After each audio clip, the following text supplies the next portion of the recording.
नमस्कार साथियों, MCQ series में आपका स्वागत है। अभी तक हमारी एमसीक्यू सीरीज की जो 4 क्लासेस हैं वो हो चुकी हैं। आज हमारी ये हिंदी कहानी की 5वीं क्लासेस है, जिसमें कि हमने जून 2025 में आए हुए यूजीसी नेट के प्रश्न पत्रों को और साथ ही अभी एमपी, यूपी, राजस्थान और हरियाणा में जो असिस्टेंट प्रोफेसर के एग्जाम हुए हैं उनको शामिल किया है। इसकी जो शुरुआत है मैं एक कविता से करना चाहता हूँ। यही मैं हूँ और जब मैं यही होता हूँ थका और उनके से वस्त्र पहने हुए जो कि मुझे प्रिय हैं। दुखी मन में उभर आती है पिता की छवि, जिन्हें अभी तक नहीं है अपने कष्टों से निष्कृति। उन्हीं अपने पिता की मैं हूँ अनुकृति, यही मैं हूँ।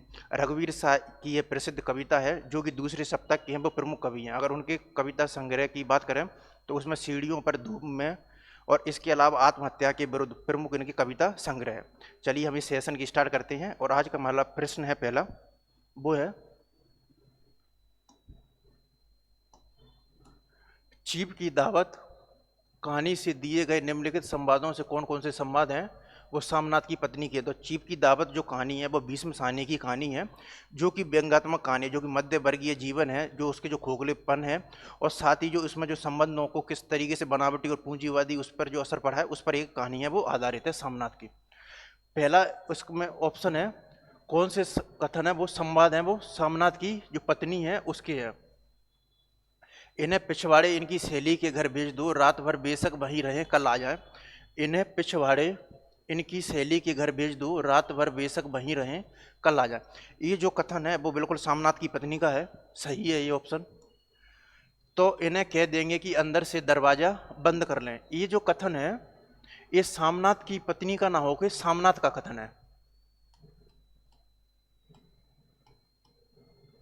सामनाथ का। तीसरा ऑप्शन है कोई ढंग की बात हो तो भी कोई कहे, अगर कोई उल्टी सीधी बात हो गई चीप को बुरा लगा तो सारा मजा है वो जाता रहेगा। ये जो कथन है वो है सामनाथ का।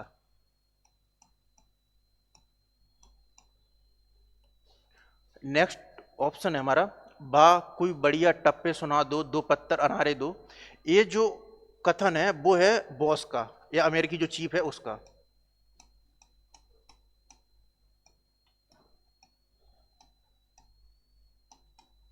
उसका फिर है जो वह सो गई और नींद में खर्राटे लेने लगी तो साथ ही बरामदा है जहां लोग खाना बनाएंगे। ये जो कथन है वो भी है सामनाथ की पत्नी का।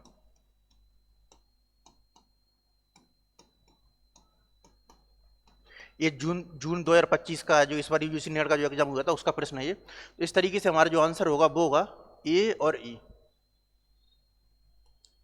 Second option. अगला प्रश्न है ए कहानियों के पात्र हैं और ए है कहानियां। सीता सीता जो कहानी की जो पात्र है वो है दुलाई वाला। अगर दुलाई वाली कहानी की अगर चर्चा करें तो दुलाई वाली है वो बंग मेला की प्रमुख कहानी है।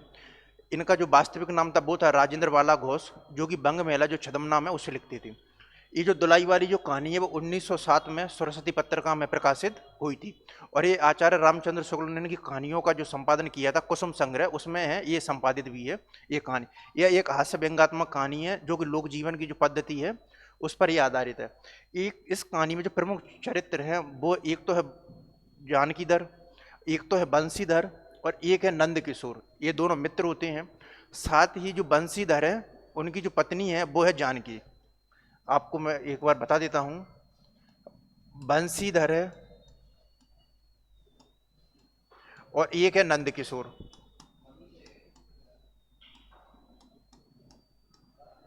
और बंशीधर की पत्नी है जानकी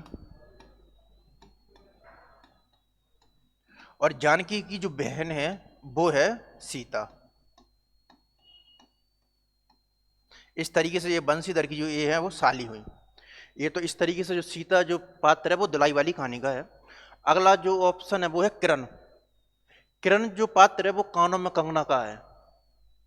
कानों में कंगना के अगर अन्य पात्रों की अगर चर्चा करें तो वो एक तो है किरण और दूसरा है नरेंद्र और तीसरे जो महत्वपूर्ण पात्र हैं वो है योगेश्वर। और जो कानों में कंगना कहानी है वो 1913 में इंदु पत्रिका है उसमें प्रकाशित हुई थी और इसका जो कहानी संग्रह है वो है कुसुमांजलि। थर्ड है चंदा। तो चंदा जो पात्र है वो है राजा निर्वंशिया की। राजा निर्वंशिया कहानी की अगर प्रमुख पात्र है तो उसमें एक है जगपति है, एक है चंदा है और एक है दयाराम। ये इसके प्रमुख हैं वो पात्र हैं। और इसके अलावा एक और इसमें महत्वपूर्ण पात्र है, वो है बचन सिंह।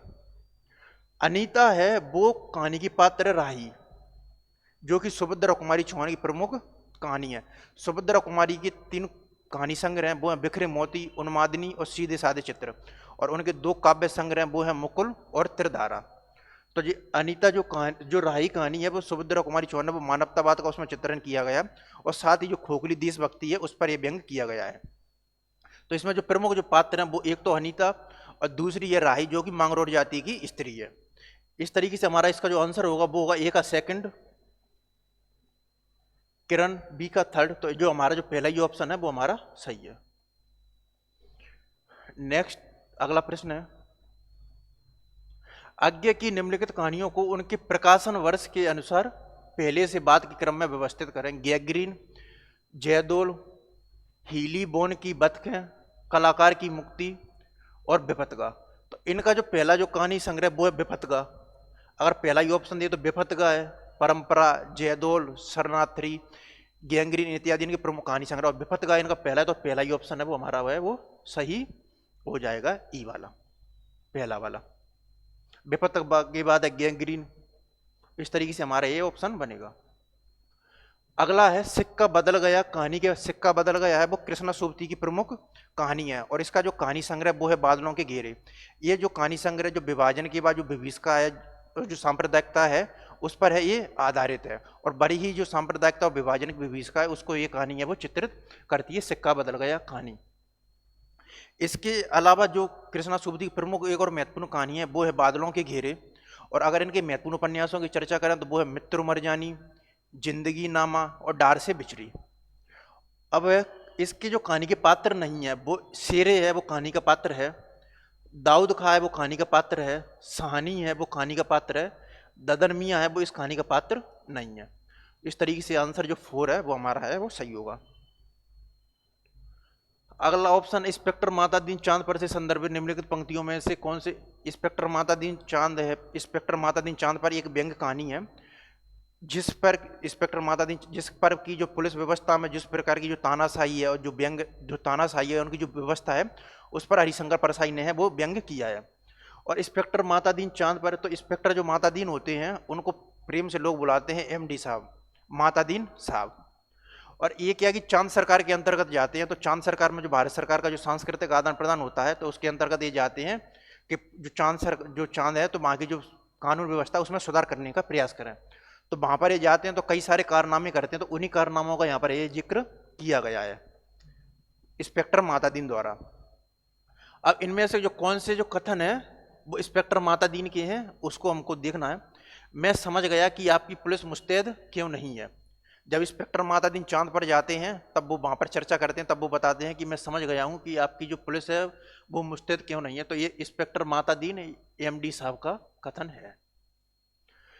मैं जीवन भर इन श्री चरणों में पड़ा रहना चाहता हूँ, ये माता दीन जी का चरित्र एमडी साहब का कथन नहीं है।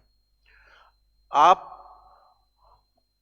बाकी टर्म का वेतन ले जाइए, डबल ले जाइए, तिबल ले जाइए, ये जो कथन है जो चांद सरकार के जो प्रधानमंत्री हैं उनका है, चांद सरकार का। उनकी हरकतों से जो चांद सरकार है वो इतनी परेशान हो जाते हैं कि वो बोलते हैं कि आप वेतन ले जाइए, डबल ले जाइए। लेकिन एमडी साहब सिद्धांतों को बिल्कुल खतरनाक व्यक्ति हैं, वो सिद्धांतों से किसी भी प्रकार का समझौता तो कर ही नहीं सकते। तब वो बोलते हैं एमडी साहब हमारा सिद्धांत है कि हमें पैसा नहीं काम प्यारा है, ये हुई बात। तब वो बोलते हैं कि हमें सिद्धांत नहीं काम प्यारा है। फिर है आप बेफिक्र रहें पैक्ट साहब, मैं अपने मकान पत्नी को भी भेज दूंगा खिदमत के लिए। ये जो कथन है वो है मुंशी गफूर का, मुंशी अब्दुल गफूर, वो उनको पैक्ट साहब के नाम से संबोधित करते हैं, मुंशी अब्दुल गफूर, उनका ये कथन है। इस तरीके से अगर हमारा इसका जो आंसर बनेगा वो बनेगा, कौन सा कथन है वो इंस्पेक्टर माता दीन के हैं। तो इंस्पेक्टर माता दीन के जो कथन है वो है ए और डी, थर्ड ऑप्शन है वो हमारा सही है। बड़ी इंटरेस्टिंग कहानी है हरिशंकर परसाई की। निम्नलिखित में से कौन सी पत्रिका और रचना माधव प्रसाद मिश्र से संबंधित नहीं है। ये माधवराव मिश्र हैं, ये माधवराव सप्रे नहीं है, तो वहां से कंफ्यूजन होने की जरूरत नहीं है, से संबंधित नहीं है। सुदर्शन है वो ठीक है, इनकी है। सब मिट्टी हो गया वो है, और बेस्युकर। एक टोकरी भर जो मिट्टी है वो इनकी नहीं है, क्योंकि एक टोकरी भर जो मिट्टी जो रचना है वो है माधवराव सप्रे की।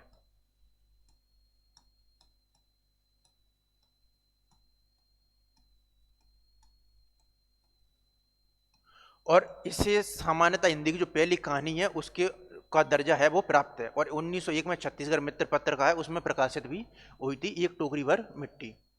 यह एक आदर्शवादी कहानी है। अगला प्रश्न है, तीसरी कसम कहानी से उद्धृत इन पंक्तियों को पहले से बाद के क्रम में व्यवस्थित कीजिए।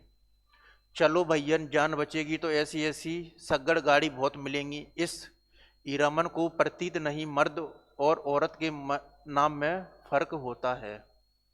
तीसरा ऑप्शन है, तुम मेरे उस्ताद हो, हमारे शास्त्र में लिखा हुआ एक अक्षर लिखाने वाला भी गुरु, और एक, ये जो कथन है वो है हीराबाई का।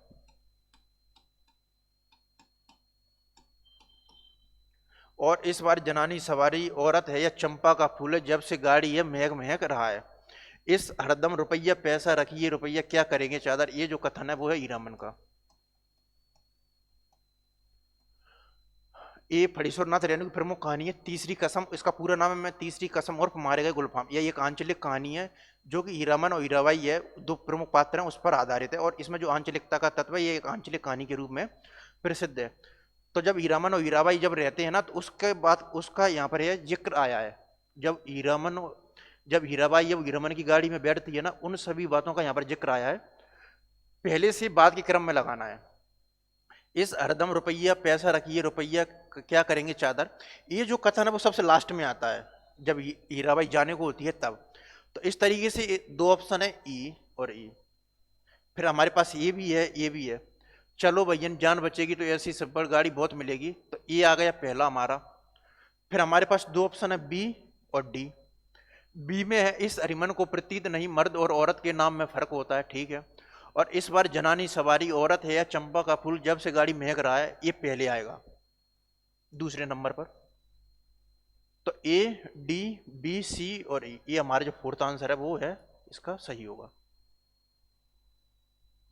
अगला प्रश्न है, उसमें उसमें भीतर से प्रेम का एक स्वर्गीय स्वरूप झांक रहा है, केवल झांक रहा है, निर्जलता के साथ पुकार या खड़ा नहीं रहा है। कहानी उसने कहा था के संबंध में। ये जो प्रश्न है, आपने अगर इस एमसीक्यू सीरीज को अगर शुरुआत से देखा हो तो करीबन 4-5 बार आ चुका है। तो इस तरीके से हमें पता चलता है कि जो हमारी जो तैयारी का जो डायरेक्शन है ना वो किस प्रकार होनी चाहिए। तो उसने कहा था कहानी कितना महत्वपूर्ण है, और आचार्य रामचंद्र शुक्ल का ये जो कथन है ना वो कितना महत्वपूर्ण है। इससे पहले जो पिछली जो कक्षाएं हुई थी उसमें मैंने आचार्य रामचंद्र शुक्ल का जो कथन है उसमें जो 7-8 कथन कहे गए हैं हिंदी साहित्य का इतिहास में आचार्य रामचंद्र शुक्ल की में, और एक जगह उन्होंने 3-4 लाइनें बोली हैं, दोनों का मैंने उस बात का जिक्र भी किया था। और ये जो कथन है ये आचार्य रामचंद्र शुक्ल का हिंदी साहित्य के इतिहास पुस्तक से। अगला प्रश्न है, एक तरफ देखा जाए तो परिंदे की लतका की समस्या स्वतंत्रता या मुक्ति की समस्या है। अतीत से मुक्ति, स्मृति से मुक्ति, उस चीज से मुक्ति जो हमें चलाए चलती है और अपने रेले में हमें घसीट ले जाती है। ये जो कथन है वो किस आलोचक का, राजेंद्र यादव, सुरेंद्र चौधरी, देवी शंकर अवस्थी और नामवर सिंह। ये जो कथन है वो है नामवर सिंह का। नामवर सिंह ने एक पुस्तक लिखी है कहानी और नई कहानी, उसमें जो परिंदे है, परिंदों को हिंदी कहानी आंदोलन है उसकी जो पहली कृति है, वो जो पहली कृति है उसके रूप में संबोधित करते हैं। तो जब वो लतका का जो चरित्र है ना उसके बारे में जिक्र करते हैं तो वो नामवर सिंह इन शब्दों के द्वारा जिक्र करते हैं कहानी नई कहानी पुस्तक में।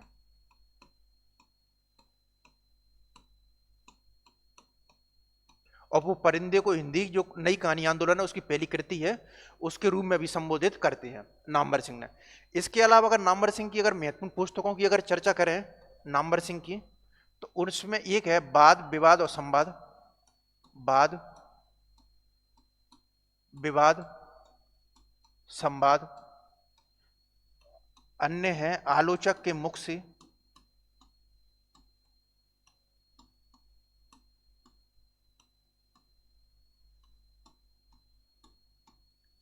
तीसरा है दूसरी परंपरा की खोज,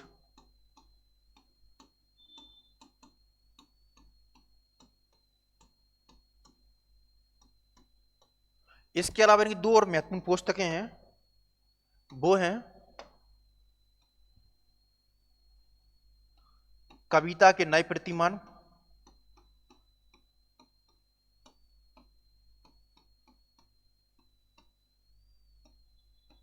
और छायावाद। और इस जो कविता के जो नए प्रतिमान है उसके जो केंद्र में है वो है मुक्तिबोध। ये ध्यान रखने वाली बात है, इसके जो केंद्र में है वो है मुक्तिबोध।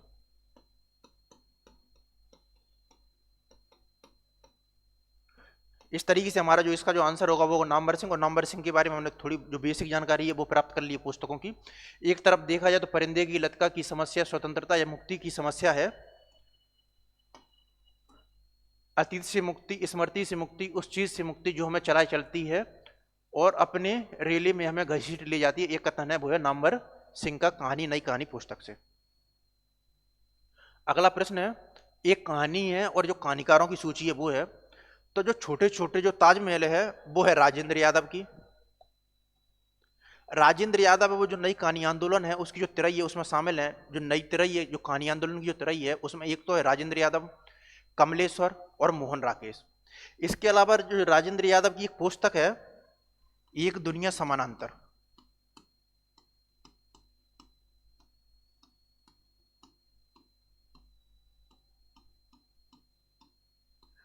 इसमें जो 22 लेखकों की कहानियां संकलित हैं और इसे जो नई कहानी आंदोलन है उसके रूप महत्वपूर्ण दर्जा, नई कहानी आंदोलन के विकास में इसका महत्वपूर्ण योगदान है, नई कहानी आंदोलन के विकास में।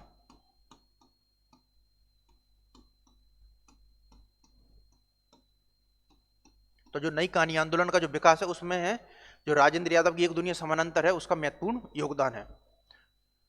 फिर है मलबे का मालिक, ये मोहन राकेश की कहानी है। लंदन की एक रात, ये निर्मल वर्मा की है। और खोई हुई दिशाएं, ये है कमलेश्वर का। इसके अलावा कमलेश्वर की एक और महत्वपूर्ण कहानी है वो है राजा निर्वंशिया। और निर्मल वर्मा का अगर उपन्यासों की चर्चा करें तो एक है रात का रिपोर्टर, लाल टीन की छत, और इनका एक यात्रा वृत्तांत बड़ा महत्वपूर्ण है वो है चीड़ों पर चांदनी।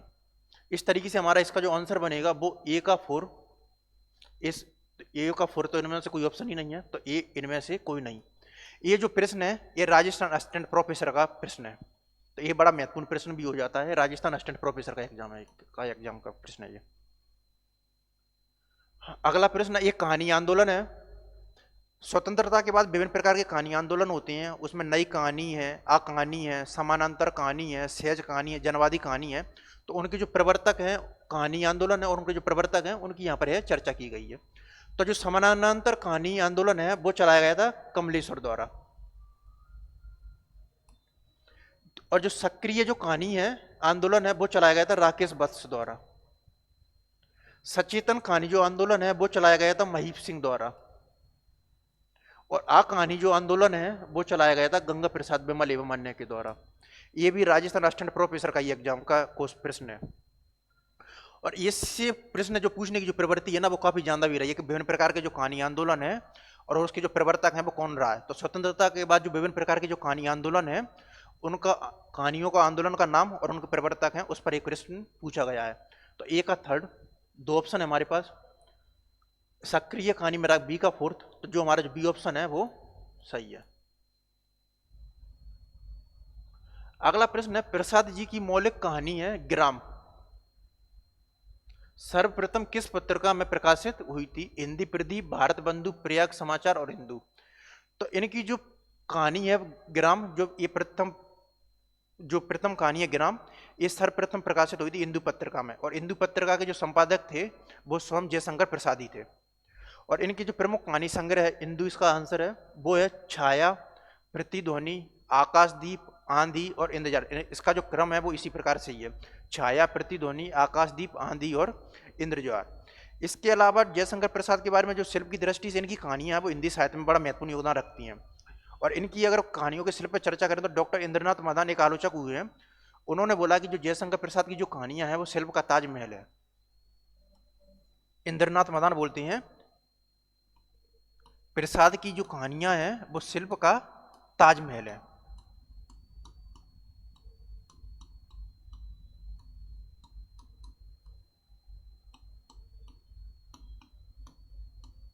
शिल्प का ताजमहल है।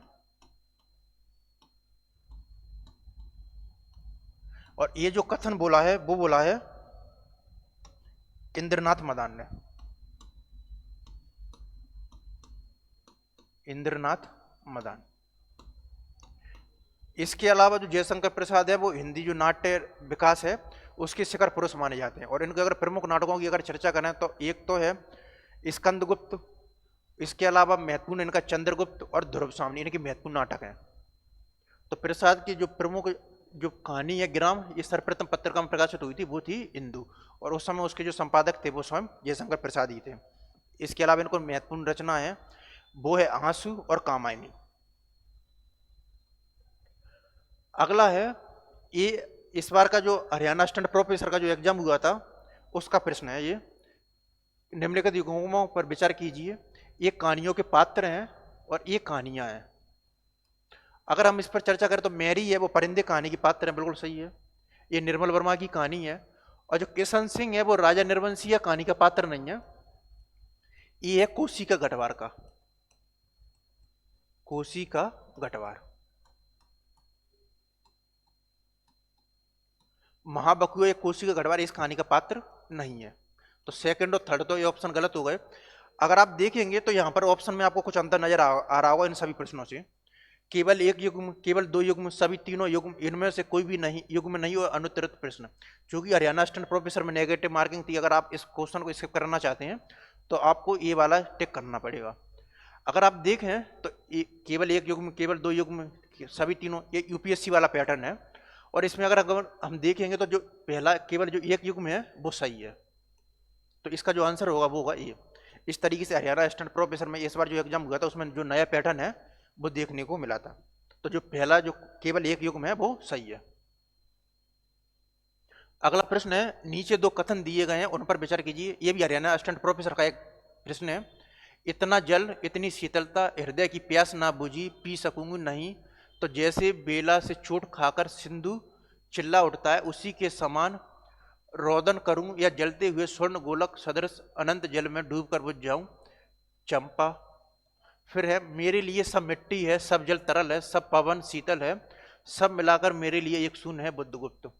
ये जो दोनों कथन है वो जयशंकर प्रसाद की कहानी आकाशदीप जो कि 1929 में प्रकाशित हुई थी उसके कथन। उसमें बुद्धगुप्त और चंपा दो प्रमुख पात्र हैं। और ये जो समुद्री जो वातावरण है उस पर ये जो कहानी है उस पर ये आधारित है।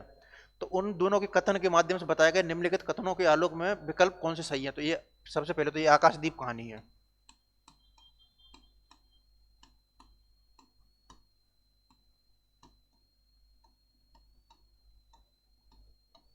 जयशंकर प्रसाद की अगर प्रमुख अन्य कहानियों की चर्चा करें तो उसमें एक आता गुंडा, वो बड़ी महत्वपूर्ण कहानी है जयशंकर प्रसाद की। और इसके अलावा एक है मधुआ और एक है पुरस्कार, ये अन्य जयशंकर प्रसाद की प्रमुख कहानियां हैं। तो ये जो कथन इतना जल इतनी शीतलता हृदय की प्यास न बुझी पी सकूंगी नहीं, तो जैसे बेला से चोट खाकर सिंधु चिल्ला उठता है उसी के समान रोदन करूं या जलते हुए स्वर्ण गोलक सदृश अनंत जल में डूबकर बुझ जाऊं, ये चंपा का कथन है, बिल्कुल सही है। सेकंड कथन है हमारा मेरे लिए सब मिट्टी है, सब जल तरल है, सब पवन शीतल है, सब मिलाकर मेरे लिए एक शून्य है, ये बुद्धगुप्त का कथन नहीं है। ये भी जो कथन है ना वो है चंपा का। तो इस तरीके से हमारा जो ऑप्शन है वो गलत है। अब है कथन एक और दोनों सही है, गलत। कथन एक और कथन दोनों गलत, गलत। एक सही है, कथन दो गलत है, ये ऑप्शन है बिल्कुल सी है वो सही है। सी हमारा जो ऑप्शन है वो इसका है वो सही है। ये हरियाणा असिस्टेंट प्रोफेसर का जो एग्जाम हुआ उसका प्रश्न है ये। अब ये कानों में कंगना से संबंधित निम्नलिखित कथनों पर विचार कीजिए। तो कानों में जो कंगना जो कहानी है वो राधिका रमन प्रसाद सिंह की प्रमुख कहानी है और ये 1913 में इंदु पत्रिका में प्रकाशित हुई थी। और इसका जो कहानी संग्रह है वो है कुसुमांजलि। इसके जो प्रमुख पात्र हैं एक तो है किरण और नरेंद्र, इसके प्रमुख पात्र हैं। इसके अलावा इसमें एक और पात्र है वो है मोहन। अब देखते हैं ककड़ी जल में जाकर कोई स्थायी विवर नहीं फोड़ सकती। कथन दो है त्रिशंकु ने स्वर्ग को जाते जाते बीच में ही टांग कर किस दुख को उठाए पर सर रखकर निराश लौटा था, मेरी वेदना क्यों ना बढ़ी हो। ये कथन है कानों में कंगना, विकल्प सही है। तो ये जो दोनों जो कथन है वो कानों के कंगना से ही है, ये दोनों ऑप्शन है वो सही है। ककड़ी जल में जाकर कोई स्थायी विवर नहीं फोड़ सकती, ये ऑप्शन भी सही है, कानों में कंगना का कहानी का ही है। और दूसरा ऑप्शन है, त्रिशंकु ने स्वर्ग को जाते जाते बीच में टांग कर किस दुख को उठाया पर सर रख कर निराश लौटा था, मेरी वेदना क्यों ना बड़ी हो, ये भी सही। उपरोक्त कथनों के आलोक में निम्नलिखित कथनों में विचार कीजिए। तो ये दोनों जो कथन है वो सही है, इसका जो आंसर होगा वो बनेगा ए। अगला प्रश्न है, ये भी हरियाणा असिस्टेंट प्रोफेसर का जो एग्जाम हुआ था उसी का प्रश्न है। निर्मल वर्मा कृत परिंदे व कब्बे और काला पानी पहाड़ी जीवन से संबंधित है, बिल्कुल सही है। निर्मल वर्मा कृत परिंदे और जो कब्बे और काला पानी कहानी है वो पहाड़ी जीवन से संबंधित है, ये ऑप्शन है बिल्कुल सही है। फिर एक कोसी का गढ़वार कहानी है वो फ्लैशबैक पूर्व देवती शैली पर आधारित है, सही है। मैंने इससे पिछली कक्षाओं में आप चर्चा भी की थी कि एक है उसने कहा था कहानी जो कि चंद्रधर शर्मा गुलेरी की है, और कोसी का गढ़वार कहानी जो कि शेखर जोशी की है।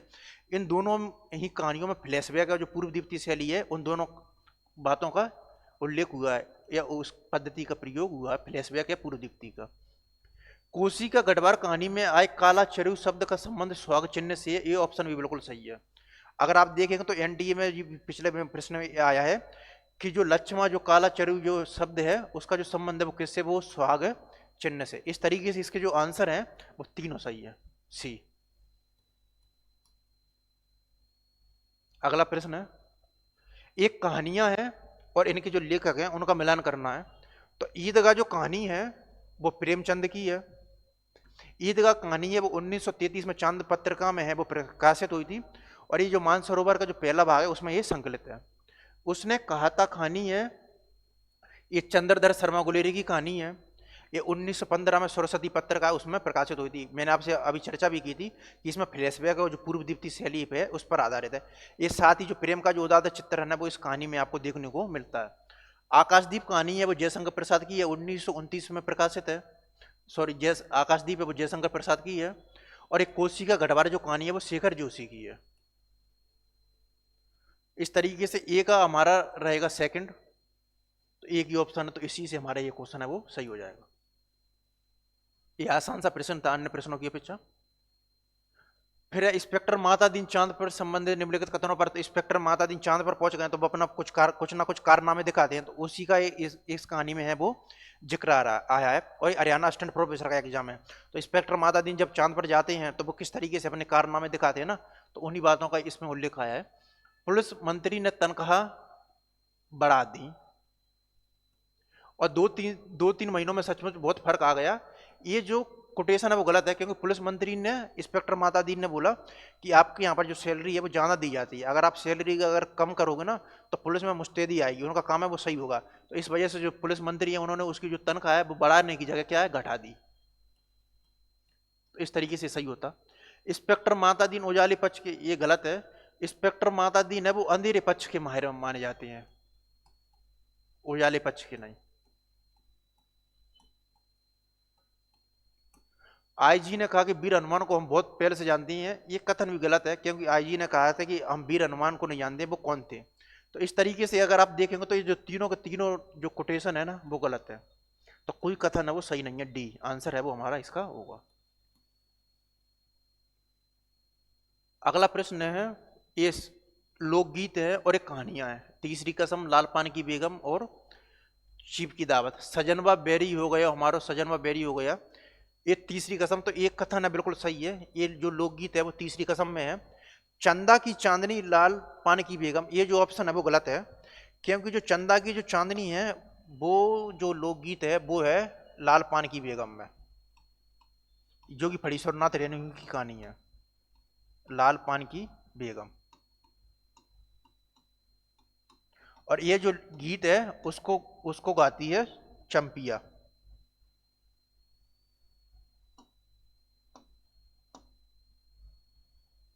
और इस जो लोकगीत है उसको गाती है चंपिया, चंदा की चांदनी को। सजन रे झूठ मत बोलो खुदा के पास जाना है, ये जो लोकगीत है ये भी है, चीप की दावत का नहीं है ये लोकगीत, ये लोकगीत है तीसरी कसम का ही।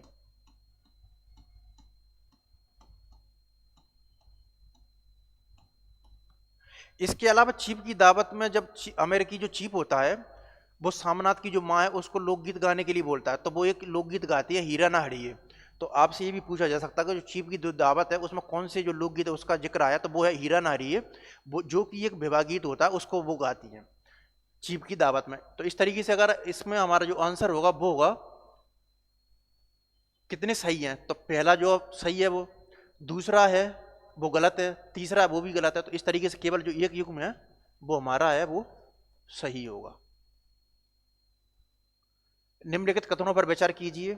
ये जो प्रश्न है ये भी हरियाणा स्टैंड प्रोफेसर का ही एग्जाम के प्रश्न है।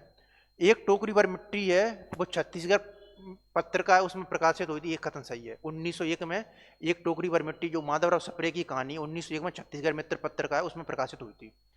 फिर है गोपाल राय ने बंग महिला कृत चंद्रदेव से मेरी बातों को हिंदी की पहली राजनीतिक कहानी माना है, तो ये गलत है क्योंकि इसे गोपाल राय ने नहीं माना है, इसको माना है भवदेव पांडे ने।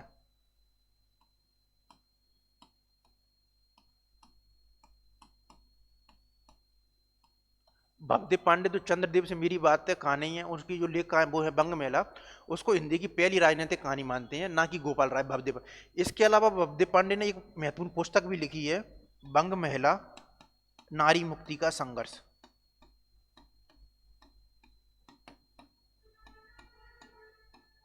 नारी मुक्ति का संघर्ष।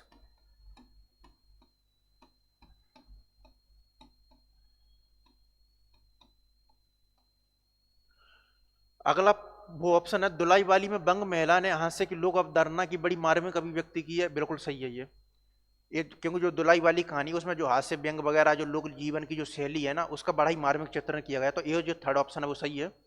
बंसीधर का जो ससुराल है वो इलाहाबाद में था, ये जो बंसीधर है ये जो पात्र है वो है दुलाई वाली कहानी के।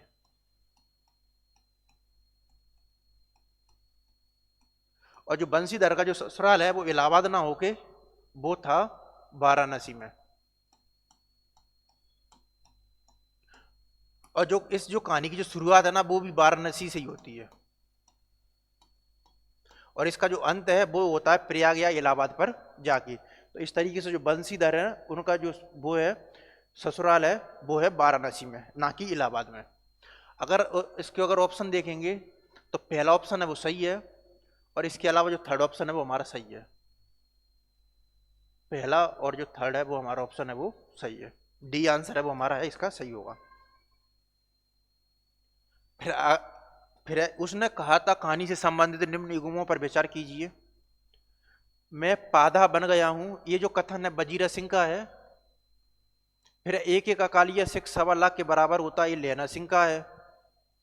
फिर जाड़ा क्या है मौत है और निमोनिया से मरने वालों को मुरब्बे नहीं मिलते, ये कथन बजीरा सिंह का। ये जो तीनों के तीनों जो कथन है वो सही है। इस तरीके से अगर कितने युग्म सही सुमिलित हैं तो तीनों जो युग्म है वो सुमिलित हैं इसमें। मैं पादा बन गया हूँ ये बजीरा सिंह का कथन है, एक एक अकालिया सिख 1.25 लाख के बराबर होता है लहना सिंह का कथन है। और जाड़ा क्या है मौत है और निमोनिया से मरने वालों को मुरब्बा नहीं मिला करते, ये बजीरा सिंह का कथन बिल्कुल सही है। ये तीनों के तीनों जो ऑप्शन है वो सही है। फिर कानों में कंगना कहानी, ये राधिका रमन प्रसाद सिंह की कहानी है। नरेंद्र योगेश्वर संगीत की शिक्षा लेने के पश्चात एक जोड़ा पीताम्बर 10 स्वर्ण मुद्राएं तथा किरण के लिए 2 कनक कंगन लेकर आया था, ये जो कथन है वो गलत है क्योंकि नरेंद्र योगेश्वर संगीत की शिक्षा लेने के पश्चात एक जोड़ा पीताम्बर सही है, 10 स्वर्ण मुद्राओं की जगह वो 5 स्वर्ण मुद्राएं लेके जाता है, 5 स्वर्ण मुद्राएं। योगेश्वर का निवास हरिद्वार के पास एक सुंदर वन में था। योगेश्वर हैं वो किरण के पिताजी होते हैं और जो नरेंद्र है उनके गुरु, और इनका जो निवास था वो हरिद्वार में ना होकर वो ऋषिकेश में था।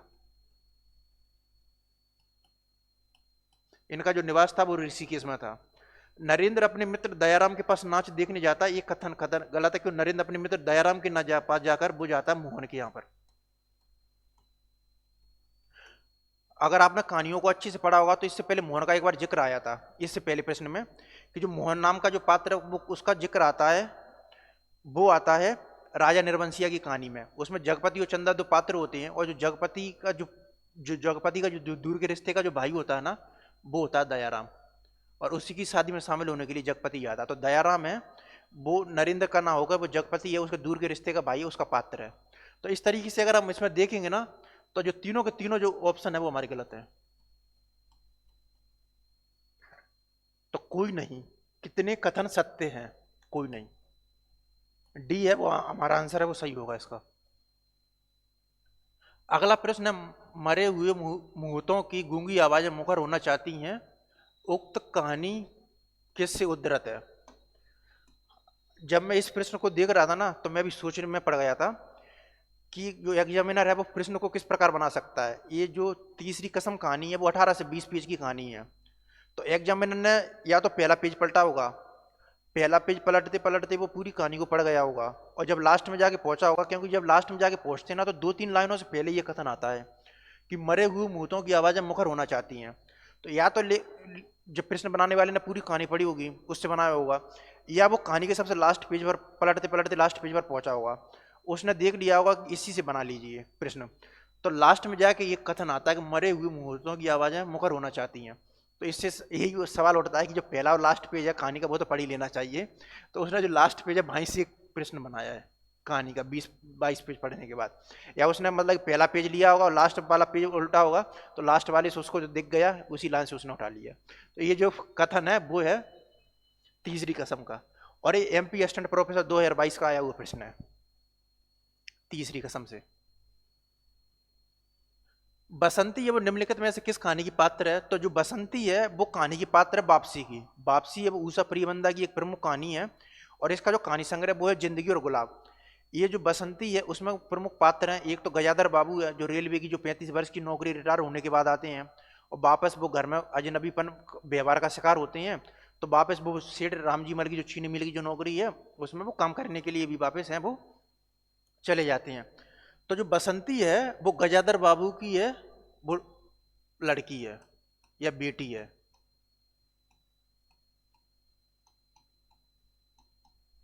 इनकी ये बेटी है।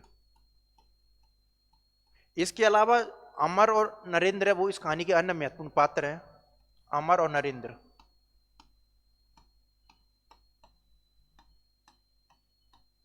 ये इनके पुत्र हैं।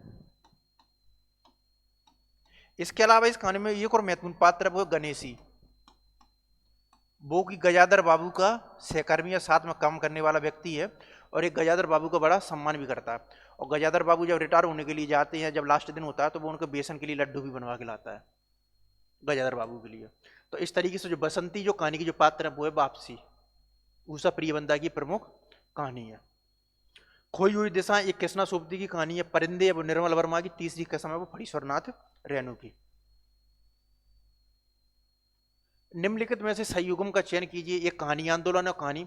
तो जो सचेतन कहानी है वो अमृत राय की तो नहीं है, क्योंकि अमृत राय ने किया था सहज कहानी का, और जो सचेतन कहानी है वो है माई सिंह।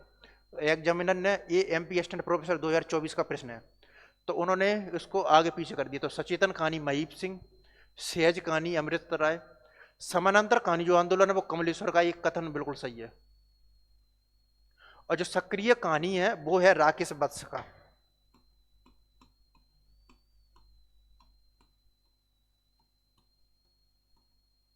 और गंगा प्रसाद बिमल जुड़े हुए हैं आ कहानी आंदोलन से।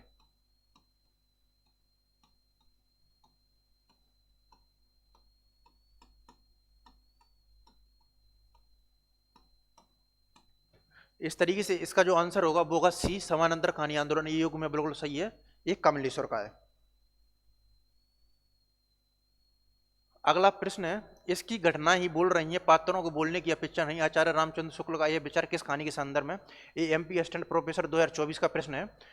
एक प्रश्न करीबन 5 से 6 बार फिर से दोहराया जा चुका है। ये आचार्य रामचंद्र शुक्ल है, उसने कहा था, उसकी कहानी के संदर्भ में है। तो ये जो कथन है वो आचार्य रामचंद्र शुक्ल का है, उसने कहा था कहानी के संदर्भ में।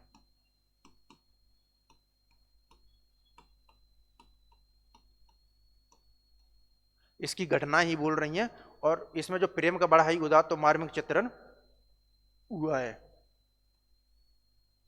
इसके अलावा जो पहली जो क्लासेस हुई थी, संभवतः पहली जो क्लासेस थी उसमें उसने कहा था कहानी का जिक्र आया था, उसमें जो हिंदी साहित्य का इतिहास की जो 7-8 लाइनें हैं उसका मैंने स्क्रीन शॉट है वो भी लगाया है। अगर उसको देखना चाहते हैं तो वो जो पिछली क्लासेज हैं आप उसमें देख भी सकते हैं। और आचार्य रामचंद्र शुक्ल ने अपने जो हिंदी साहित्य का इतिहास है उसमें 7 से 8 पंक्तियां ही बोली, उसने कहा था कहानी के बारे में, और यहाँ से आपको कितने प्रश्न आपको देखने को मिल गए। तो इसकी घटना ही बोल रही है, पात्रों को बोलने की अपेक्षा नहीं है, उसने कहा था कहानी के संदर्भ में आचार्य रामचंद्र शुक्ल का कथन।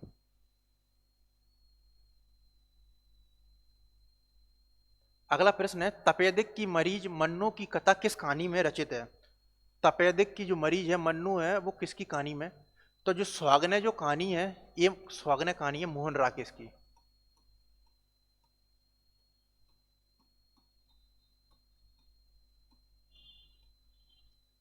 बादलों के घेरे कहानी है कृष्णा सोबती की। जिंदगी और जो गुलाब कहानी है वो ऊषा प्रियबंदा की प्रमुख कहानी है। और मैं हार गई ये कहानी है मनु भंडारी की।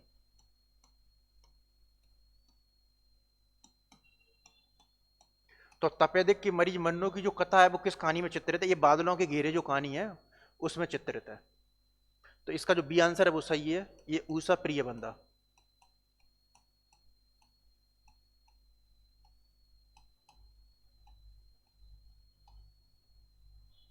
तो इस तरीके से जो तपेदिक की मरीज मन्नू की जो कथा है वो है बादलों के घेरे में। इसके अलावा जो राजेंद्र यादव ने जो कहानी संग्रह प्रकाशित किया था, जो कहानी संपादन का जो संपादित की थी एक दुनिया समानांतर, उसमें भी बादलों के घेरे कहानी है वो संपादित की गई है कृष्णा सोबती की। अगला प्रश्न है, प्रकाशन वर्ष के अनुसार निम्नलिखित कहानी संग्रहों का जो अनुक्रम है वो क्या है? सतह से उठता आदमी, इंसान के खंडर, परिंदे और पीली छतरी वाली लड़की। तो ये जो कथन है ये तो सही नहीं है। पीली छतरी वाली लड़की तो बाद में आएगी, परिंदे ये भी नहीं है, परिंदे इंसान के खंडर ये भी नहीं है, आगे पीछे हैं ये। तो इस तरीके से इसका जो आंसर बनेगा वो बनेगा इंसान के खंडर, परिंदे, सतह से उठता आदमी, पीली छतरी वाली लड़की। इंसान के जो खंडर है वो कहानी संग्रह है मोहन राकेश का। मोहन राकेश। इसके अलावा एक और उनका महत्वपूर्ण कहानी संग्रह वो है मलबे का मालिक और जानवर मोहन राकेश का। इसके अलावा मोहन राकेश का जो हिंदी नाट्य जो आंदोलन है उसके विकास में महत्वपूर्ण योगदान रहा है। मोहन राकेश ने अपने जीवन काल में 3 नाटक महत्वपूर्ण लिखे, 3 नाटक लिखे हैं। वो एक उनका महत्वपूर्ण पहला जो नाटक था वो था आषाढ़ का एक दिन, दूसरा था लहरों के राजहंस, और तीसरा था आधे अधूरे, और चौथा जो नाटक है वो उनका अधूरा ही रह गया था, पैरों तले जमीन, जिसे कि उनके मित्र जो कमलेश्वर है उन्होंने पूरा किया था। तो ये मोहन राकेश। परिंदे ये निर्मल वर्मा का है।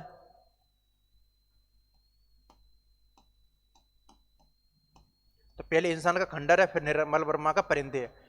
सतह से उठता आदमी ये है मुक्तिबोध।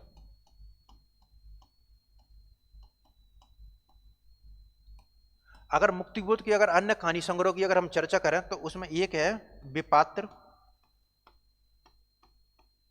और एक है काठ का सपना। ये इनके 3 महत्वपूर्ण कहानी संग्रह हैं मुक्तिबोध के। विपात्र, काठ का सपना और सतह से उठता आदमी। इसके अलावा एक इनका महत्वपूर्ण गद्य रचना वो है एक साहित्यिक की डायरी। एक साहित्यिक की डायरी।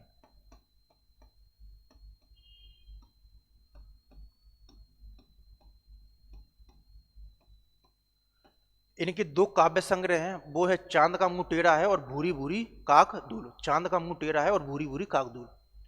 फिर है पीली छतरी वाली लड़की, ये उदय प्रकाश का है।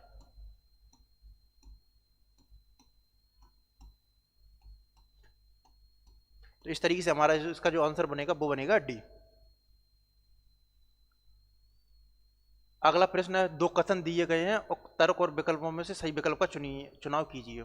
कहानी पहला जो कथन है ये है, कहानी छोटे मुंह बड़ी बात करती है। ये सही बात है, क्योंकि कहानी जो छोटे मुंह बड़ी बात है और इसमें कम से कम शब्दों में से ज्यादा कहने की जो अभिव्यक्ति है वो होती है।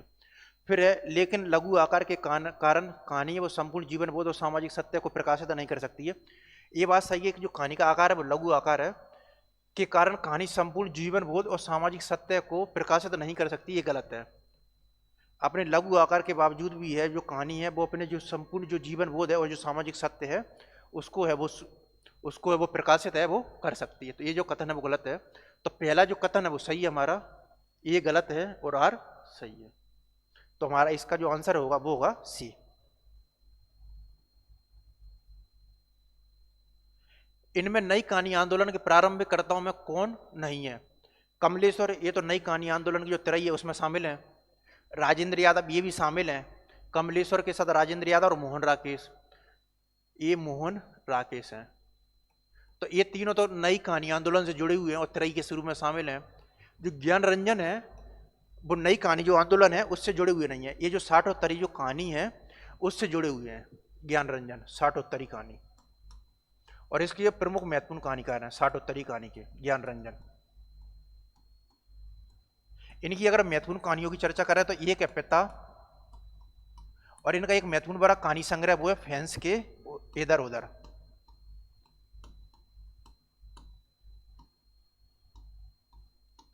इधर उधर।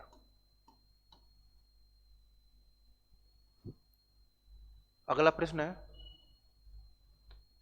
एक कहानीकार है और एक कहानियां हैं। तो ऊषा प्रियबंदा है पहले, तो ऊषा प्रियबंदा की जो कहानी है वो है वापसी। फिर है अमरकांत, तो अमरकांत की जो कहानी है वो है दोपहर का भोजन। मोहन राकेश की है परमात्मा का कुत्ता, और विशंबरनाथ शर्मा कौशिक का है ताई। इसके अलावा एक और इंटरेस्टिंग बात है, ये जिंदगी और जोंक जो कहानी है ये भी अमरकांत की ही है।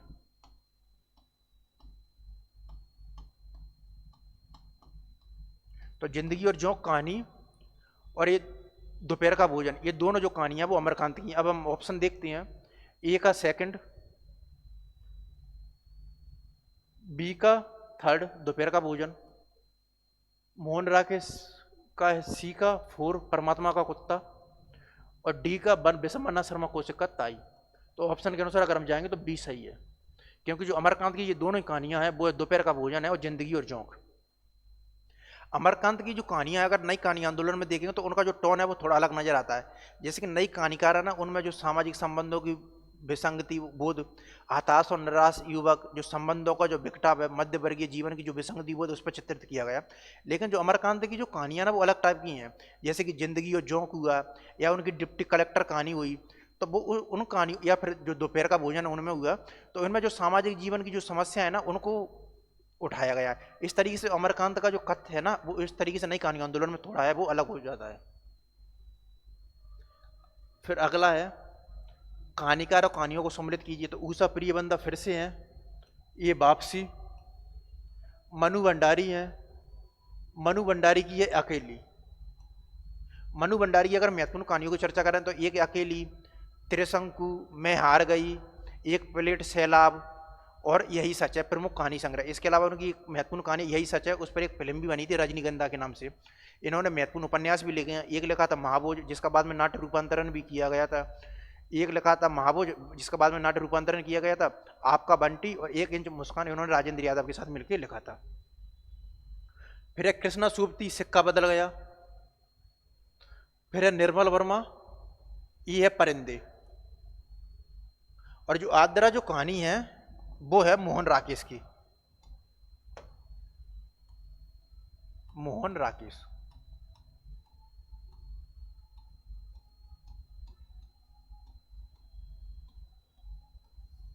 ये जो आद्रा जो कहानी है वो है मोहन राकेश की। हमारा जो आंसर होगा वो होगा ए का थर्ड, यही ऑप्शन है वो हमारा पहला, ये वो सही हो जाएगा।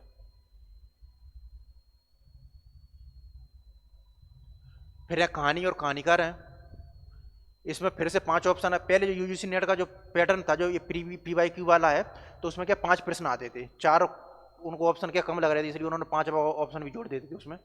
11 वर्ष का समय, ये जो 11 वर्ष का समय है ये है रामचंद्र शुक्ल का। ये जो रामचंद्र शुक्ल की जो 11 वर्ष का जो समय जो कहानी है ये बड़ी महत्वपूर्ण है, क्योंकि ये शिल्प विधि की दृष्टि से काफ़ी महत्वपूर्ण मानी जाती है। और डॉक्टर लक्ष्मी नारायण जो लाल हुए हैं, उन्होंने शिल्प विधि की दृष्टि से जो रामचंद्र शुक्ल की जो 11 वर्ष का समय है उसे हिंदी की पहली कहानी का मौलिक कहानी के रूप में दर्जा देते हैं लक्ष्मी नारायण लाल रामचंद्र शुक्ल की 11 वर्ष के समय को। दुलाई वाली ये बंग मेला की कहानी है। फिर एक ग्राम, ये जयशंकर प्रसाद की पहली कहानी इंदु पत्रिका में प्रकाशित हुई थी। और रानी केतकी की कहानी है वो है इंसा अल्लाह खा की। इसके अलावा इसका एक अन्य महत्वपूर्ण नाम है वो है उदयभान चरित्र भी, उदयभान चरित्र। ये भी पूछा जा सकता है कि जो उदयभान चरित्र वो किसका अन्य नाम है, वो है रानी केतकी की कहानी का। तो इसका जो आंसर बनेगा 11 वर्ष का समय रामचंद्र शुक्ल, ए का 4, यही ऑप्शन है वो हमारा है वो सही हो जा रहा है। अगला प्रश्न है, निम्नलिखित में से कौन हरिशंकर परसाई की रचना नहीं है। हरिशंकर परसाई वो प्रमुख महत्वपूर्ण व्यंगकार हुए हैं। विकलांग श्रद्धा का दौर ये है, बिल्कुल इनकी रचना है। ठठुरता हुआ गणतंत्र ये भी है। प्रेमचंद के फटे जूते ये भी है। ये जो जीप पर सवार इल्लियां हैं ये हरिशंकर प्रसाद की रचना ना होगी, ये है शरद जोशी की।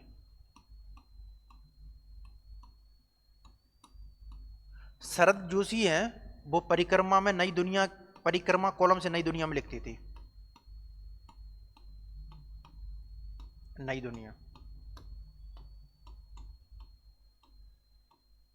इसके अलावा अगर इनकी अगर महत्वपूर्ण व्यंगों की अगर चर्चा करें, एक तो ये है जीप पर सवार इल्लियां, एक इनके दो व्यंग नाटक हैं, एक था गधा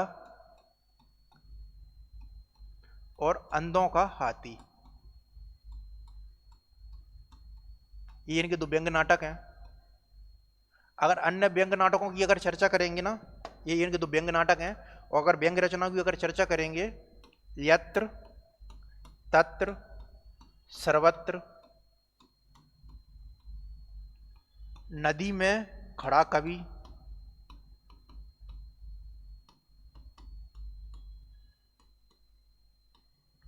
परिक्रमा, जादू की सरकार, हम भ्रष्टन के भ्रष्ट हमारे, और अतिथि तुम कब जाओगे इत्यादि इनके व्यंग हैं, वो महत्वपूर्ण संग्रह वही परिक्रमा कॉलम में नई दुनिया में लिखते थे शरद जोशी। और हरिशंकर प्रसाद शरद जोशी के बारे में महत्वपूर्ण बात है कि इन दोनों का जो व्यंग जो लेखन है ना वो एक दूसरे के समानांतर ही चलता है। और इन दोनों का जो जन्म है वो मध्य प्रदेश में हुआ था। जहाँ हरिशंकर प्रसाद का जो जन्म है वो मध्य प्रदेश के होशंगाबाद में हुआ था। और हरिशंकर प्रसाद के बारे में एक और महत्वपूर्ण बात याद रखने की है, वो है इन्होंने जबलपुर से वसुधा पत्रिका का प्रकाशन किया था।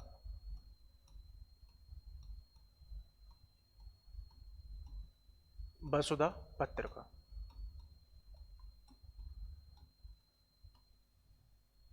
उसका वो प्रकाशन है वो हरिशंकर प्रसाद ने किया था। समानांतर कहानी की जो पुरस्कर्ता हैं वो एक तो महीप सिंह है, वो तो सचेतन कहानी से जुड़े हुए हैं। कमलेश्वर हैं वो समानांतर कहानी से जुड़े हुए हैं, ये बिल्कुल सही है। और जो मोहन राकेश और जो राजेंद्र यादव हैं ये दोनों नई कहानी से हैं। और ये महीप सिंह है वो सचेतन कहानी के द्वारा। तो इसका जो समानांतर कहानी के जो पुरस्कर्ता हैं वो है अपने कमलेश्वर। ये कहानी है और कहानियों, एक कहानियां हैं और कहानियों के लेखक। तो लाल पान की जो बेगम है इसका जो कहानी संग्रह है वो है ठुमरी, और ये फणीश्वरनाथ रेणु की कहानी है। एक औरत की जिंदगी, ये रामदरस मिश्र है उसकी है। लंदन की एक रात, ये निर्मल वर्मा। और जो सब यात्रा है वो है श्रीकांत वर्मा की। तो इसका जो आंसर बनेगा ए का थर्ड, तो जो डी आंसर ये वो हमारा सही हो जाएगा। कृष्ण बलदेव हैं वो नई कहानी आंदोलन से जुड़े हुए हैं। और एक दुनिया समानांतर जो राजेंद्र यादव ने जो पुस्तक का जो संपादन किया था उनमें उन्होंने एक इनकी बड़ी महत्वपूर्ण जो कहानी है वो संपादित की थी। उसका नाम था कृष्ण बलदेव वैद्य की कहानी का, वो था मेरा दुश्मन। जो 22 कहानियां हैं उनमें से एक ये भी है मेरा दुश्मन कृष्ण बलदेव वैद्य की। ये इंटरेस्टिंग बात है इनके बारे में, कृष्ण बलदेव वैद्य के बारे में।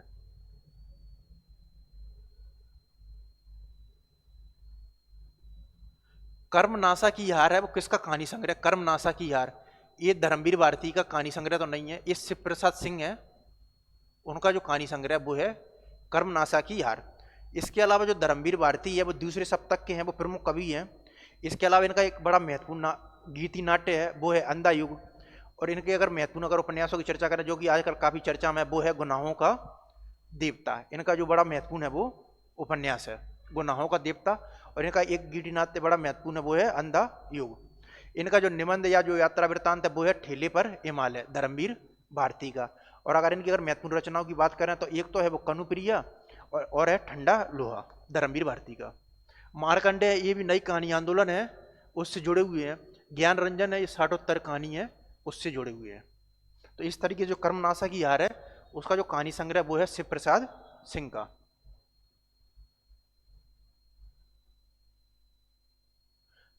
एक और बात है जो मारकंडे है जो नई कहानी आंदोलन है, जो एक दुनिया समानांतर की जो पुस्तक है राजेंद्र यादव ने जो संपादित की थी, उसमें मारकंडे की भी है एक जो रचना है वो है दूध और दवा।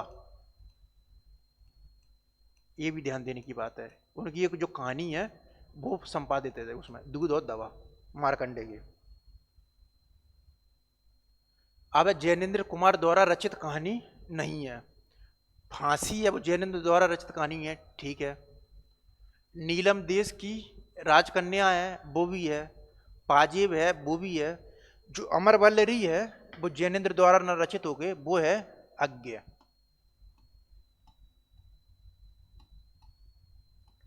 अगर आज्ञा की अगर कहानी संग्रह की चर्चा करें तो उसमें विपत्तगा है, परंपरा है, जयदोल है, शरणार्थी है और गैग्रीन है। इनके बड़े महत्वपूर्ण उपन्यास भी हैं। वो उपन्यास कौन कौन से हैं? एक है अपने अपने अजनबी,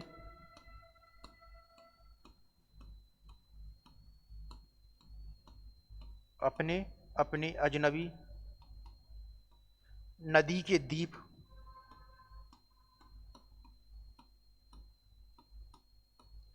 और एक है शेख और एक जीवनी, जो कि 2 भागों में है।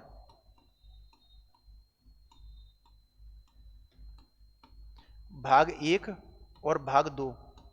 पहले भाग का नाम है उत्थान और दूसरे भाग का नाम है उत्थान और दूसरे भाग का नाम है संघर्ष। और ये जो सभी सभी है वो 4-4 खंडों में विभाजित हैं। तो जो पहला जो भाग है उत्थान, उसका जो 4 भाग है वो है ऊषा और ईश्वर, बीज और अंकुर, प्रकृति और पुरुष और परिस्थिति। इसके जो 4 भाग हैं वो हैं ऊषा और अंकुर, ऊषा और ईश्वर, बीज और अंकुर,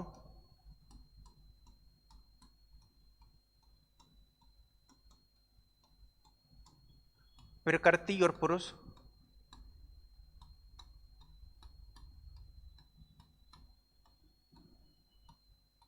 और पुरुष और परिस्थिति। एक क्रम से है और ये एनटीयूजीसी में कई बहुत बार पूछा गया है।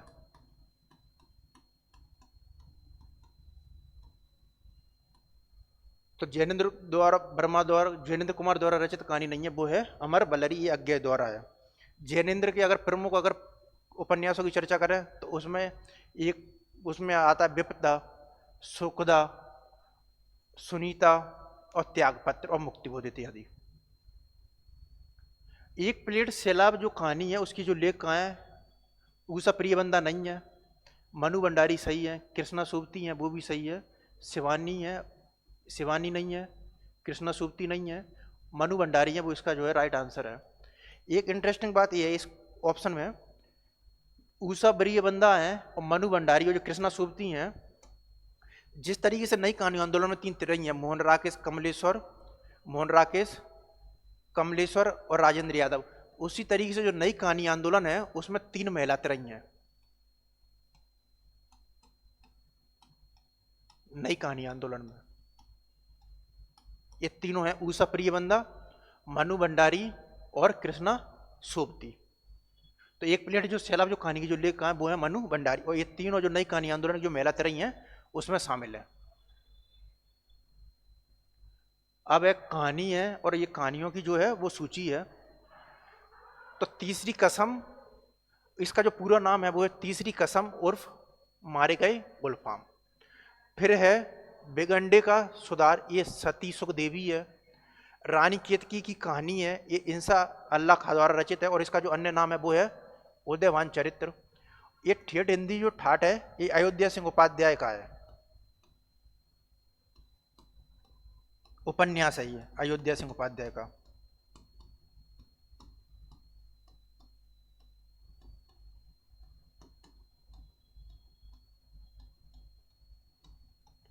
और इसका जो अन्य नाम है वो ठेठ हिंदी की ठाठ का वो है देव बाला। तो इस तरीके से इसका जो आंसर बनेगा वो है तीसरी कसम, मारे गए गुलफाम, ए का सेकंड, बी का फर्स्ट, सी का 4 और ठेठ हिंदी का ठाठ देवबाला। अयोध्या सिंह उपाध्याय का एक और महत्वपूर्ण महाकाव्य है जिसे आधुनिक हिंदी का जो प्रथम जो महाकाव्य उसके रूप में भी संबोधित किया जाता है वो है प्रिय प्रवास। उसका जो उन्होंने पहले नाम रखा था वो था ब्रजांगना विलाप, जो कि जो 17 सर्ग हैं उसमें विभाजित है। अब एक कमलेश्वर द्वारा रचित कहानी नहीं है। तो राजा निर्वंशिया है वो कमलेश्वर द्वारा रचित कहानी है। मांस का दरिया ये भी सही है। कस्बे का आदमी है वो भी सही है। एक और जिंदगी है, एक कमलेश्वर द्वारा रचित कहानी ना होकर ये कहानी है मोहन राकेश की।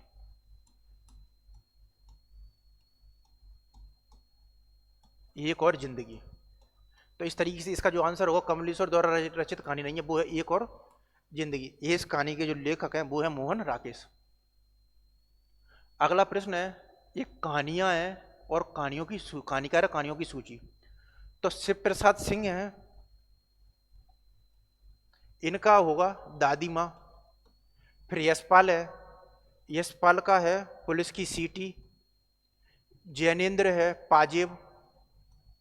और माधव प्रसाद सप्रे का है एक टोकरी भर मिट्टी।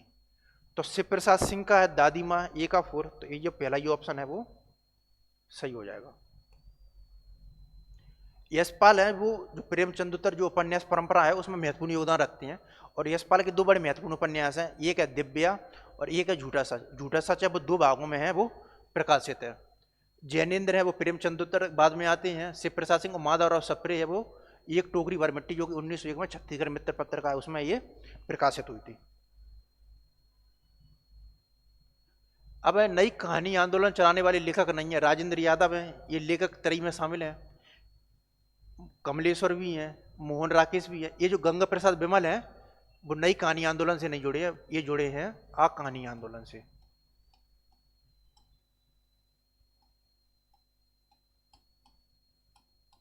आ कहानी आंदोलन से गंगा प्रसाद बिमल, जो कि 1960 के दशक में है वो प्रारंभ हुआ था। और ये जो पश्चिम में जो एंटी मूवमेंट जो आंदोलन था उसकी अभिव्यक्ति, और ये किसी भी प्रकार के जो सामाजिक जो दायित्व हैं उनको स्वीकार नहीं करता था। आ कहानी आंदोलन से जुड़े हुए अगर अन्य लेखक हैं उसमें एक है ज्ञान रंजन भी आते हैं, और एक है रविंद्र कालिया, और एक है अगर आ कहानी आंदोलन से जुड़े हुए हैं तो उसमें एक है दूधनाथ सिंह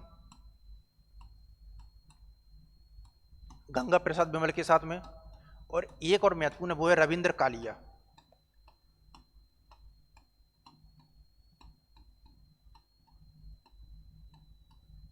रविंद्र कालिया। आज्ञा के निम्नलिखित कहानी संग्रहों को प्रकाशन के अनुसार सही क्रम है। परंपरा, शरणार्थी, विपत्तिका, अमर वल्लरी, ये तो क्रम नहीं होगा। अमर वल्लरी विपत्तिका नहीं, ये पहले आएगा। शरणार्थी अमर वल्लरी ये भी नहीं होगा। तो इनका जो क्रम होगा वो होगा विपत्तिका, परंपरा, शरणार्थी और अमर वल्लरी। तो आज्ञा के जो निम्नलिखित जो कहानी संग्रह का जो प्रकाशन वर्ष है वो सही होगा विपत्तिका, परंपरा, शरणार्थी और अमर वल्लरी। फिर ये कहानियां हैं और कहानीकारों की सूची है। तो एक है मवाली, पोल कोमरा का स्कूटर, गुलकी बन्नू और राजा निर्वंशिया। तो जो गुलकी बन्नू है ये है धर्मवीर भारती की कहानी, जो एक दुनिया समानांतर में जो 22 कहानियां उसमें एक गुलकी बन्नू भी शामिल है। फिर है राजा निर्वंशिया, एक कमलेश्वर की कहानी है। फिर है पॉल गोमर का जो स्कूटर है ये है उदय प्रकाश की, और जो मवाली है वो है शेखर जोशी की। तो ए का सेकंड, तो इसका जो आंसर बनेगा वो बनेगा सी। ये धर्मवीर भारती की गुलकी बन्नू, राजा निर्वंशिया की कमलेश्वर, मवाली है शेखर जोशी की, और पोल गोमरा का जो स्कूटर है वो है उदय प्रकाश। इसके अलावा एक और उनकी महत्वपूर्ण है वो है पीली छतरी वाली लड़की। शेखर जोशी की अगर महत्वपूर्ण कहानियों की चर्चा करें तो एक तो है दाजियो, एक है गलता लोहा, इनकी बड़ी महत्वपूर्ण है। एक है बदबू, वो भी बड़ा महत्वपूर्ण है। और कोसी का गढ़वार है शेखर जोशी की बड़ी महत्वपूर्ण कहानियां। कोसी का गढ़वार, दाजियो, गलता लोहा और बदबू।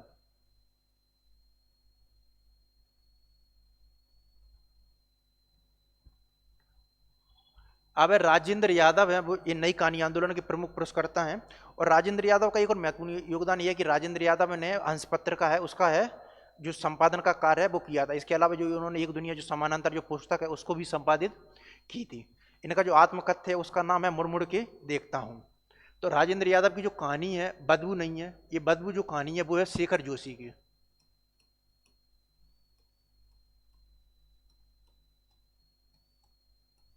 जानवर और जानवर ये मोहन राकेश की है।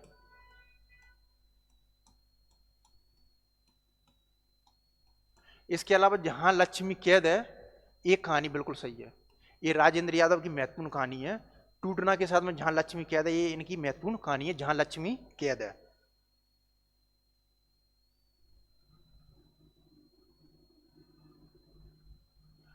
अब प्रकाशन वर्ष के अनुसार जयशंकर प्रसाद की जो कहानियों का जो जयशंकर प्रसाद की जो कहानियों का जो प्रकाशन वर्ष है वो है छाया, प्रतिध्वनि, आकाशदीप, आंधी और इंद्रजाल। छाया, प्रतिध्वनि, आकाशदीप, आंधी और इंद्रजाल। और इसके अलावा इनकी जो पहली कहानी थी वो है ग्राम, जो कि इंदु पत्रिका में प्रकाशित हुई थी। तो छाया, आंधी तो बाद में आएगी, छाया, प्रतिध्वनि, आकाशदीप, आंधी और इंद्रजाल। छाया, प्रतिध्वनि, आकाशदीप, आंधी और इंद्रजाल। छाया, प्रतिध्वनि, आकाशदीप, छाया, प्रतिध्वनि, आकाशदीप, आंधी और इंद्रजाल। ये जो आंसर है ये वो है इसका हमारा, वो सही होगा। अगला प्रश्न, ये कहानी और कहानीकारों की सूची है। ये 11 वर्ष का समय, फिर से ये रामचंद्र शुक्ल की कहानी है। फिर है गुलबहार, एक टोकरी भर मिट्टी है, वो है माधवराव सप्रे की। गुलबहार ये है किशोरीलाल गोस्वामी की। और प्लेग की जो चुड़ैल है वो है मास्टर भगवान दास की। तो इसमें जो बंग मेला की वो एक भी कहानी नहीं है। तो बंग मेला की अगर महत्वपूर्ण कहानियों की चर्चा करें तो वो है चंद्रदेव से मेरी बातें और धुलाई वाली। इसके अलावा इसमें एक महत्वपूर्ण कहानी की चर्चा की गई है, वो है किशोरीलाल गोस्वामी की इंदुमती। किशोरीलाल गोस्वामी, तो इनकी जो कहानी है एक है इंदुमती।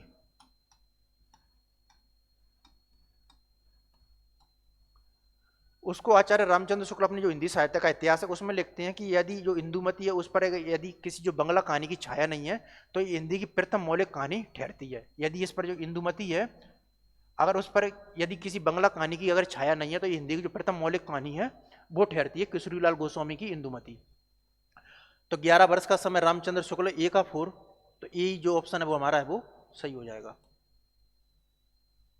अगला प्रश्न है, निम्नलिखित में से जो कौन सा जो कहानी संग्रह है वो प्रेमचंद का नहीं है? वो है प्रेम पच्चीसी, प्रेम द्वादशी, सप्त सरोज और मोहब्बत की राहें। तो इसका जो आंसर है ये प्रेम पच्चीसी भी है, प्रेम द्वादशी भी है, सप्त सरोज। ये मोहब्बत की जो राहें है ना, ये जो प्रेमचंद का कहानी संग्रह ना होकर ये है भैरव प्रसाद गुप्त का। ये जो भैरव प्रसाद गुप्त हैं वो नई कहानी आंदोलन से जुड़े हुए थे और इन्होंने 1950 के दशक में जो कहानियों का जो संपादन किया था उसमें उन्होंने 18 कहानियों को प्रकाशन का संपादन किया था, जिसको कोई नई कहानी आंदोलन उसके विकास में महत्वपूर्ण योगदान है। इसके अलावा इनका एक महत्वपूर्ण योगदान ये भी रहा था, जो कहानी जो नई कहानी जो पत्रिका का जो संपादन का कार्य है उसके जो उससे जो नई कहानी आंदोलन है उसके विकास को काफ़ी वृद्धि भी मिली थी। इस तरीके से जो नई कहानी आंदोलन के विकास में इनका महत्वपूर्ण योगदान है भैरव प्रसाद गुप्त का। अब ठेस कहानी के जो लेखक हैं अज्ञे, फणीश्वरनाथ रेणु, अमरकांत और मोहन राकेश। तो जो फणीश्वर जो ठेस कहानी है उसके जो लेखक हैं वो है फणीश्वरनाथ रेणु। अज्ञे नहीं है, अमरकांत नहीं है, मोहन राकेश भी नहीं है।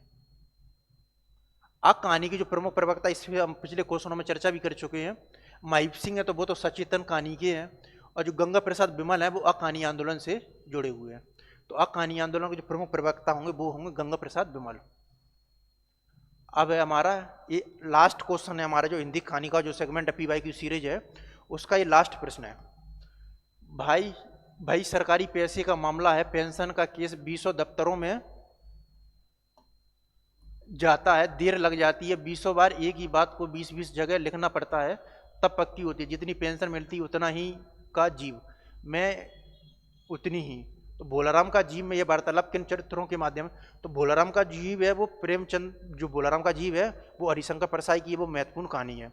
और इसमें जो सरकारी जो अफसरशाही है उसमें जो भ्रष्टाचार है उसमें बड़े बखूबी तरीके से है वो व्यंग किया गया कि जो सरकारी जो अफसर है वो किस तरीके से भ्रष्टाचार है उसमें संलिप्त है। तो उसमें जो भोलाराम का नाम का जो व्यक्ति होता है उसको 5 वर्ष के बाद भी पेंशन नहीं मिलती और उसकी है वो मृत्यु भी हो जाती है। तो ये जो कथन है वो कहा गया है वो नारद और साहब के बीच में। जब नारद और जो साहब के बीच में जब चर्चा होती है ना तो वो बोलते हैं कि इस पर कुछ वजन रखना पड़ेगा। तो वो नारद बोलते हैं तो मैं वजन का अर्थ है वो समझा नहीं हूँ। तो वो वजन का मतलब वहाँ से जो रिश्वत है वो लेना चाहते हैं। और जो साहब है वो नारद से एक डिमांड करता है कि आपकी जो सुंदर वीणा है वो मुझको दे दीजिए।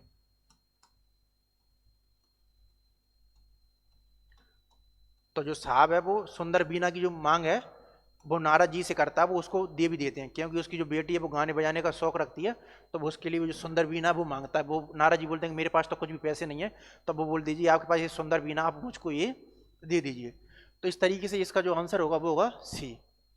तो हमारा जो कहानी का जो सेगमेंट WP सीरीज है वो आज खत्म होता है। इसके पश्चात हम जो सेशन स्टार्ट करेंगे वो करेंगे निबंध से। इस जो PYQ जो सीरीज है कहानी वाली में है, उसमें हमने UGC नेट के आए हुए सभी प्रश्न और साथ ही विभिन्न राज्यों की जो असिस्टेंट प्रोफेसर के जो एग्जाम हुए थे उन सभी को है वो सम्मिलित किया, और साथ ही उसका जो समग्र विश्लेषण है उसको है इस सेगमेंट में किया गया है। चलिए, उसके लिए आज की क्लास में इतना ही है, और जो नेक्स्ट सेशन है, जो नेक्स्ट जो क्लास होगी उसमें हम जो हिंदी निबंध है उसको है वो प्रारंभ करेंगे। धन्यवाद।